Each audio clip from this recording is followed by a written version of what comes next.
Bismillahirrahmanirrahim. Assalamualaikum warahmatullahi wabarakatuh. Alhamdulillah wa syukrulillah wala haula wala quwata illa billah. Asyhadu an la ilaha illallah wahdahu la syarikalah wa asyhadu anna Muhammadan abduhu wa rasuluh la nabiyya wa la rasula ba'dah. Qala Allah Ta'ala fil Qur'anil Karim, a'udzu billahi minasyaitonir rajim. Wa idz ta'azzana rabbukum la in syakartum la azidannakum wa la in kafartum inna 'adzabi lasyadid. Shadaqallahul azim. Wa qala syahrul ramadhan alladzi unzila fihil Qur'an hudal linnasi wa bayyinatin minal huda wal furqan. Wa qala Rasulullah sallallahu alaihi wasallam, idza syarratka hasanatuka wa sa'atka sayyi'atuka wa anta mu'min. Jamaah rahimakumullah, dimanapun berada, muslimin muslimat, mukminin mukminat, yang semoga senantiasa mendapatkan rahmat dan rahim dari Allah subhanahu wa ta'ala. Yang pertama dan utama, marilah kita senantiasa mensyukuri nikmat Allah, karena atas limpahan rahman dan rahimnya pada pertemuan kali ini kita mendapatkan hidayah dan inayah untuk thalabul ilmi. Semua ini terlaksana karena kita diberi kekuatan, kesehatan dan juga kesempatan. Kekuatan kita, alhamdulillah, kita mampu untuk melakukan aktivitas. Kesehatan kita, alhamdulillah, kita tidak terbaring sakit di rumah sakit. Dan kesempatan kita, alhamdulillah, kita masih diberi kehidupan. Karena sesungguhnya kehidupan adalah kesempatan, dan kesempatan adalah kehidupan serta kesempatan untuk memperbaiki keadaan, memperbaiki kehidupan. Di dalam kata mutiara disebutkan, aslih nafsaka yasluh lakan nas. Perbaikilah dirimu, maka orang lain pun akan berbuat baik kepadamu. Jamaah rahimakumullah, alhamdulillah kita pada tahun ini Allah mengabulkan doa-doa kita. Allah memberikan apa yang kita inginkan, apa yang kita harapkan. Saya yakin 100%, satu tahun yang lalu ketika kita akan selesai dari bulan Ramadan tahun yang lalu, terbetik satu kesedihan dalam batin kita. Yang pertama, apakah Ramadan tahun lalu diterima oleh Allah subhanahu wa ta'ala? Yang kedua, apakah Ramadan tahun depan kita masih mendapatkan kesempatan untuk melaksanakan puasa? Maka alhamdulillahirabbil alamin, bahwa pada tahun ini kita diberikan oleh Allah subhanahu wa ta'ala kesempatan untuk mendapatkan bulan Ramadan kembali.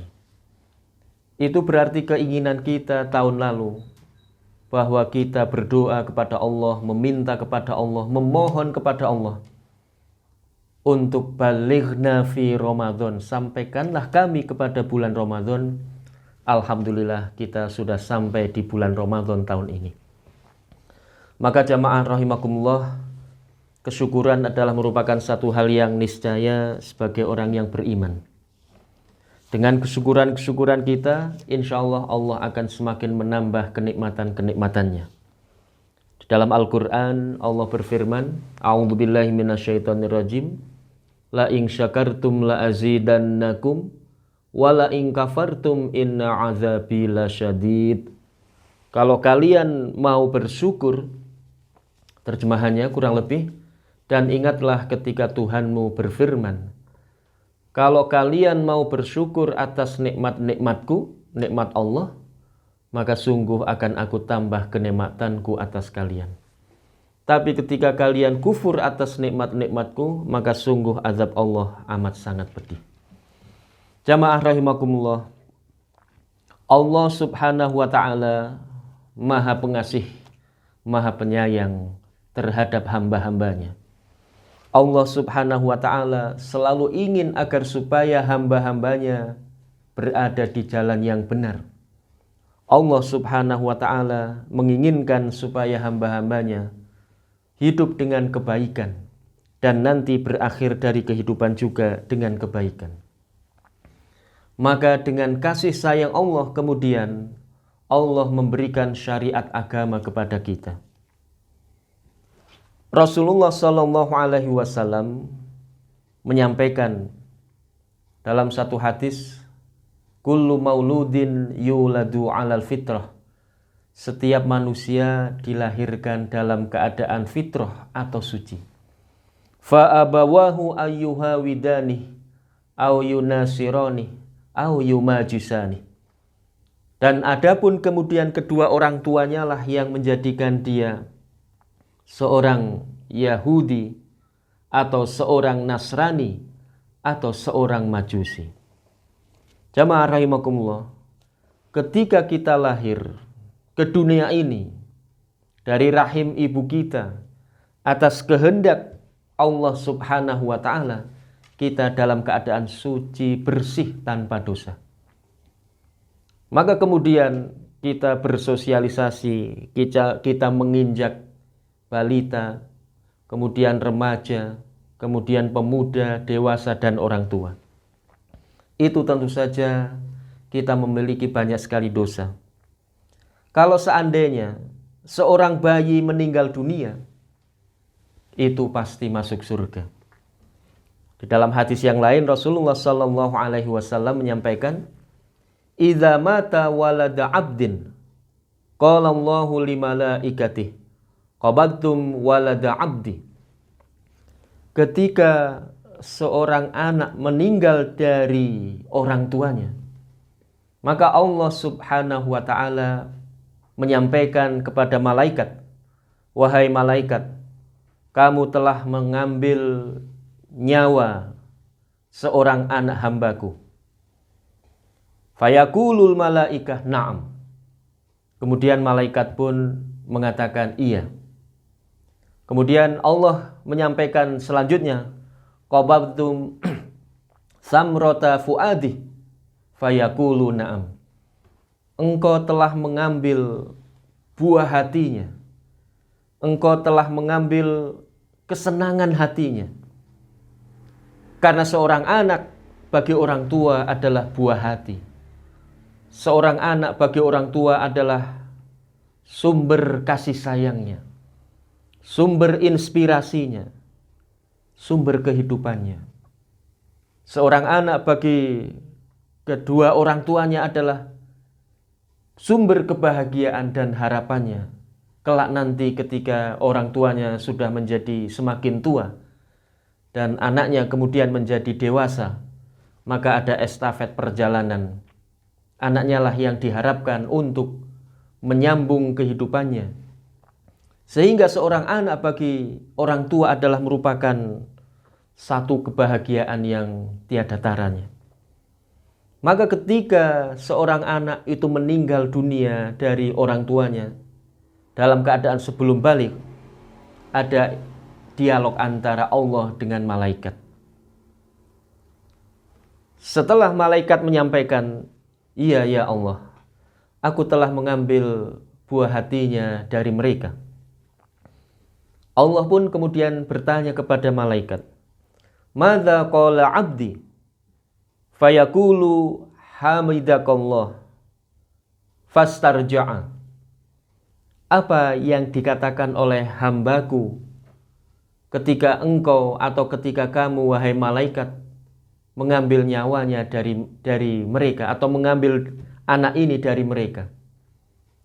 Maka malaikat kemudian berkata, ya Allah, mereka memujimu dan mereka mengembalikan apapun yang mereka miliki, termasuk anak yang dikasihinya ini kepadamu. Apa jawab Allah ketika mendengar dari malaikat bahwa orang tua yang diambil nyawanya, orang tua yang diambil anaknya Kemudian mereka memuji Allah. Allah pun kemudian mengatakan, abnu li abdi baitan fil jannah. Bangunlah untuk hamba-hambaku ini, yaitu kedua orang tua yang sabar ikhlas ketika anaknya meninggal dunia dalam keadaan kecil atau balita. Allah memerintahkan kepada malaikat untuk membangunkan bagi mereka rumah di surga. Fasamuhu baital hamdi, dan beri nama rumah itu adalah rumah terpuji. Karena orang tuanya memuji Allah ketika mereka mendapatkan musibah dengan meninggalnya anaknya. Jamaah rahimakumullah, dari hadis yang panjang ini bisa kita simpulkan, yang pertama adalah bahwa ketika seorang anak meninggal dunia dalam keadaan kecil, baru saja lahir, masih balita, atau belum mencapai usia balik, maka bisa dipastikan bahwa dia masuk surga. Dan yang kedua, tidak hanya dia yang masuk surga. Ketika kedua orang tuanya menyambut kematiannya dengan penuh keikhlasan, memuji kepada Allah Subhanahu wa ta'ala, dan mengembalikan musibah itu hanya kepada Allah, maka dia pun akan memberikan atau akan dibalas oleh Allah Subhanahu wa ta'ala kedua orang tuanya dengan dibangunkan rumah di surga. Masya Allah. Jadi ketika seorang anak kecil meninggal, maka tidak hanya dia yang masuk surga, tapi kedua orang tuanya pun akan dibawa ke dalam surga. Dengan syarat kedua orang tuanya sabar, ikhlas menerima ujian. Ini ketika anak kecil meninggal dunia. Yang artinya bahwa anak-anak ketika meninggal dunia itu masih dalam keadaan fitrah. Kullu mauludin yuladu alal fitrah. Setiap anak dilahirkan dalam keadaan suci.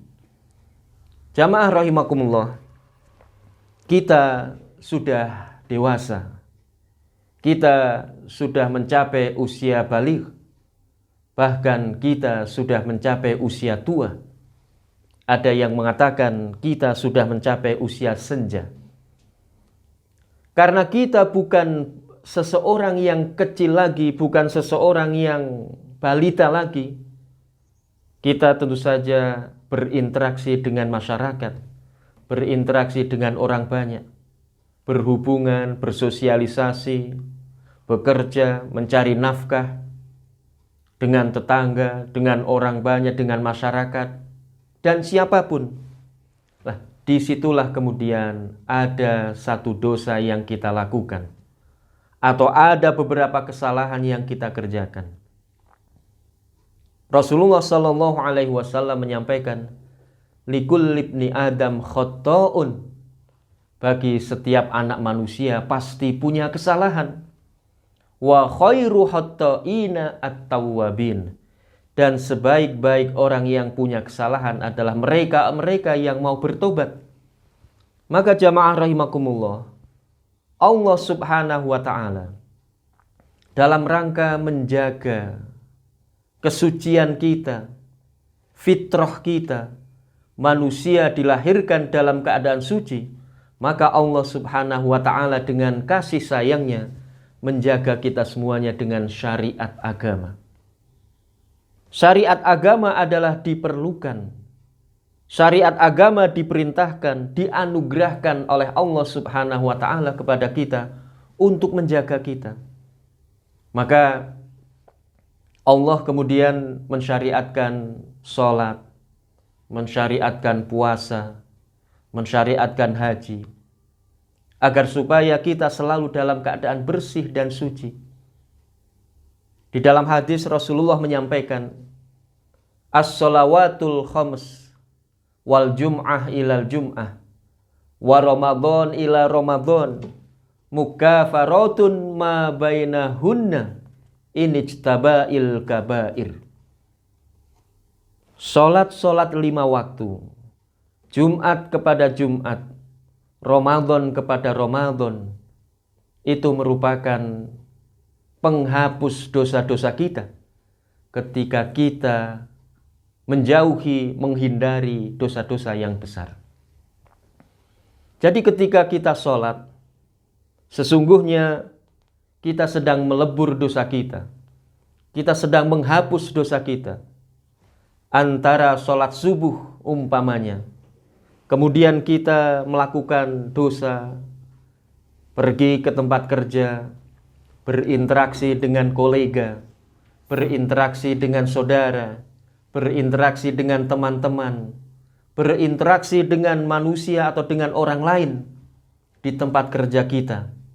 Ini ada dosa-dosa kecil. Ada dosa-dosa yang tidak kita sengaja. Ada dosa-dosa yang kita sengaja. Ketika dosa-dosa itu bukan termasuk dosa yang besar, inijtaba'il kabair, maka dosa antara sholat subuh dengan sholat zuhur itu akan dihapus dengan sholat kita. Mukafaratun ma bainahunna. Sehingga mari kita laksanakan sholat dengan sebaik-baiknya. Sehabis sholat zuhur, kita sudah dibersihkan dosa kita, sudah dicuci, sudah dilaundry. Nanti habis sholat zuhur, begitu keluar dari sholat zuhur, punya niatan, wah, di depan masjid ada sandal yang bagus, tinggalkan yang baik, ambil yang baik, tinggalkan yang buruk. Ini tentu saja tidak benar. Ketika kita berniat untuk mengambil hak milik orang lain, atau dalam hati kita ada sesuatu terbetik ngerasani orang lain, atau membatin jelek kepada orang lain, itu dosa. Atau kita menggunjing, itu dosa. Atau kita nyakiti orang lain, itu juga dosa. Ketika dosa-dosa itu belum termasuk dosa besar, maka dosa antara zuhur dengan asar dihapus dengan sholat-sholat kita. Mukafaratun ma bainahunna. Antara asar dengan maghrib, kita pulang kerja, pulang ke rumah, mendapatkan keluarga, istri, anak-anak. Mungkin kita cemberut kepada istri, kita marah kepada anak-anak tanpa kesalahan, atau yang lainnya. Kita dengan tetangga tidak baik, dengan syarat tidak termasuk dosa-dosa besar yang kita lakukan, maka itu pun akan terhapus dengan sholat-sholat kita. Demikian selanjutnya, antara maghrib dengan isya, isya dengan subuh. Itu merupakan satu pembersihan dosa secara harian. Sehari-hari kita akan dihapus dengan sholat-sholat kita. Dengan syarat sholat kita adalah sholat yang baik. Sholat kita adalah sholat yang sesuai dengan tuntunan Rasulullah SAW. Bukan hanya sekedar melaksanakan sholat. Mari kita lihat di dalam doa-doa sholat, Masya Allah. Kita lihat kenapa sholat kok menjadi penghapus dari dosa-dosa kita. Setelah takbiratul ihram, Allahu Akbar, kita membaca doa, Allahumma ba'id baini wa baina khotoyaya kama ba'adta bainal masyriqi wal maghrib. Ya Allah, jauhkanlah antara diriku dan antara dosa-dosaku sebagaimana engkau menjauhkan antara barat dengan timur. Bainal masyriqi wal maghrib. Bisa kita lihat atau bisa kita ketahui, bisa kita amati dan bisa kita rasakan. Kita meminta kepada Allah untuk dijauhkan dari dosa-dosa kita seperti jauhnya antara barat dengan timur atau antara timur dengan barat. Jamaah rahimakumullah, sebetulnya kalau kita lihat barat dan timur, itu adalah satu ujung yang tidak pernah ketemu. Taruh kata kita mengatakan bahwa Jakarta adalah di barat, atau kota Makkah adalah di barat. Maka kita datangi kota Jakarta. Ternyata di Jakarta juga ada barat lagi. Umpamanya Sumatera. Kita datangi Sumatera. Ternyata di Sumatera juga ada barat lagi. Demikian selanjutnya. Berarti bahwa kita meminta kepada Allah Subhanahu wa Ta'ala untuk dijauhkan dari dosa-dosa kita sejauh-jauhnya. Bahkan kalau mungkin, kalau bisa, kita tidak pernah bertemu sama sekali dengan dosa. Subhanallah, kalau kemudian kita berusaha mendalami, memahami, dan memaknai serta mentadaburi bacaan-bacaan di dalam salat-salat kita. Allahumma ba'id baini wa baina khotoyaya kama ba'adta bainal masyriqi wal maghrib. Allahumma nakkini minal khotoya kama yunakkas saubul abiyadu minad danas. Allahumma ghsil khotoyaya bil ma'i wasalji wal barud. Ya Allah, bersihkanlah diriku dari segala dosa-dosa sebagaimana engkau membersihkan kain putih dari kotoran. Kenapa Rasulullah Shallallahu Alaihi Wasallam memberikan gambaran kita terbersihkan dari dosa seperti bersihnya kain putih dari kotoran? Karena dengan kain putih itulah kita akan tahu seberapa banyak kotoran yang ada dalam diri kita atau ada dalam kain putih itu. Sehingga ketika kita memiliki kain putih, kita lakukan.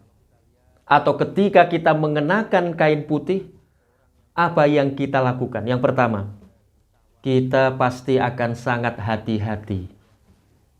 Kalau kita lihat di kehidupan sehari-hari, minta maaf, seorang yang bekerja di sawah atau bekerja di tempat-tempat yang berlumpur atau yang tidak bersih, pasti tidak mengenakan kain putih. Ketika ditanya, kenapa tidak pakai kain putih? Atau bahkan mereka kebanyakan pakai kain hitam. Kenapa pakai kain hitam? Alasannya supaya tidak lekas kotor. Padahal antara kain hitam dengan kain putih itu sama. Kotor atau tidaknya itu sama. Hanya bedanya ketika pakai kain hitam tidak kelihatan kotornya. Ketika pakai kain putih akan kelihatan, oh ini baju sudah kotor. Maka jamaah rahimakumullah, seorang yang mengenakan kain putih pasti akan hati-hati. Yang kedua, seorang yang mengenakan kain putih akan kelihatan bahwa baju ini sudah kotor atau baju ini sudah penuh noda atau belum. Maka beruntunglah bagi orang-orang yang senang mengenakan kain putih. Kenapa? Karena berarti akan selalu terjaga dari noktah-noktah. Ketika ada kotoran sedikit saja, dia sudah tahu, oh ini baju sudah kotor. Lah kalau pakai baju hitam, kotoran sebanyak apapun akan tetap kelihatan bersih. Sementara baju kita sudah kotor. Na'udzubillahi min dzalik. Jamaah rahimakumullah, sehingga Rasulullah Shallallahu Alaihi Wasallam menggambarkan dalam doanya untuk dibersihkan dosa-dosa kita seperti bersihnya kain putih dari kotoran adalah supaya kita berhati-hati. Dan yang kedua, agar supaya kita tahu bahwa kita melakukan dosa, kita segera bertobat. Kita melakukan kesalahan, kita segera mohon ampunan. Itu kain putih. Kemudian meminta kepada Allah dalam doanya yang terakhir, sucikanlah kami dari kotoran dengan air embun dan air es. Masya Allah. Ini merupakan satu hal yang sangat maksimal dalam doa. Belum lagi nanti ketika kita sujud, minta maaf ketika kita ruku, subhanakallahumma rabbana wa bihamdika asyhadu an la ilaha illa anta astaghfiruka wa atubu ilaik. Ini merupakan doa-doa yang diajarkan kepada kita dari Rasulullah Sallallahu Alaihi Wasallam agar supaya kita benar-benar menjadi hamba-hamba yang terbersihkan dari dosa dan kesalahan. Maka ada satu doa yang diajarkan, Rabbana taqabbal minna innaka antas samiul alim wa tub alaina innaka antat tawwabur rahim. Ya Allah, terimalah amal ibadah kami, terimalah segala amal ibadah kami, karena sesungguhnya Engkau Maha mengetahui. Dan ya Allah, terimalah tobat kami, karena sesungguhnya Engkau adalah penerima tobat. Jamaah rahimakumullah, Ramadan, hari Jumat, dan sholat itu merupakan penghapus dari dosa-dosa kita. Maka mari kita gunakan bulan suci Ramadan ini dengan sebaik-baiknya, karena agar supaya kita mendapatkan ampunan dari Allah Subhanahu wa Ta'ala. Mungkin itu yang bisa kita sampaikan pada sore hari ini. Dan tak lupa perbanyaklah bekal dengan ketika bulan Ramadan, karena sesungguhnya bekal itu akan mengantarkan kepada kita dengan tujuan yang kita harapkan. Adapun 4 bekal persiapan di bulan Ramadan ini, yang pertama adalah siapkan hati dan ruh. Dalam arti bahwa jangan sampai kita salah niat. Kita harus ikhlaskan, hindarkan diri kita dari hati yang tidak bersih, hati yang iri, hati yang dengki, riya, dendam, dan permusuhan. Perbanyaklah silaturahim dan saling memaafkan sebelum bulan Ramadan. Kemudian bekal yang kedua adalah siapkan ilmu. Membaca buku, literatur yang lain, agar supaya bulan Ramadan ini benar-benar mendapatkan keberkahan, apalagi ampunan dari Allah Subhanahu wa Ta'ala. Itu persiapan ilmu. Kemudian yang ketiga adalah persiapan fisik. Siapkan badan yang sehat. Ibadah puasa bisa kita lakukan dengan maksimal ketika badan kita sehat tanpa kendala satu apapun. Dan yang keempat adalah siapkan harta. Karena harta bisa mengantarkan kepada kita untuk melaksanakan ibadah-ibadah yang lainnya. Dengan harta kita bisa melaksanakan haji, dengan harta kita bisa melaksanakan umroh, kita bisa berkurban, kita bisa berzakat, sedekah, infak, dan lain sebagainya. Maka ini ada pesan dari Lazismu, sahabat Lazismu, mari kita tumbuhkan keberkahan harta dengan zakat, infak, sedekah bersama Lazismu Wonosobo untuk menebarkan kemanfaatan. Bisa lewat BRI 0112 01 001 200 569 atau Bank Muamalat 59.6973, dan bisa juga lewat Bank Jateng 2023 15 4806. Atau untuk lebih jelasnya bisa konfirmasi melalui saluran telepon 081 225 38 1105. Untuk lebih jelasnya bisa juga para jamaah ini datang langsung ke kantor layanan zakat Lazismu Wonosobo di Komplek Radio Purnama City, Jalan Pangeran Diponegoro nomor 1A Longkrang Wonosobo. Demikian, kurang lebihnya mohon maaf. Nastaghfirullah li wa lakum. Assalamualaikum warahmatullahi wabarakatuh.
Matahari telah tinggi di ufuk timur sana. Seruan ilahi Robi, Samina wa atona. Ya Allah, Tuhan Robiku, Muhammad junjunganku, al-Islam